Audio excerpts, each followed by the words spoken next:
بسم اللہ الرحمن الرحیم۔ ماہ شعبان کے پہلے جمعہ کا وظیفہ۔ ناظرین، آج کی ویڈیو میں ہم آپ کو ماہ شعبان کے پہلے جمعہ کا وظیفہ بتائیں گے۔ جمعہ کے دن جمعہ کی نماز کے بعد یا عصر کی نماز کے بعد 3 بار سورۃ یاسین اور 111 مرتبہ الحمد شریف کی تلاوت ضرور کریں۔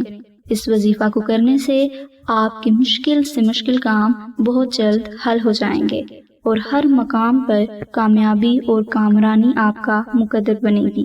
اس وظیفہ کو آپ اپنے گھر کے تمام فرد کی بہتر زندگی کے لیے بھی کر سکتے ہیں۔ دعا ہے کہ اللہ تبارک و تعالیٰ کی ذات حضور نبی اکرم صلی اللہ علیہ وآلہ وسلم کے صدقہ میں آپ کی سبھی نیک دعاؤں کو قبول فرمائے۔ آمین ثم آمین یا رب العالمین۔ الحمدللہ رب العالمین۔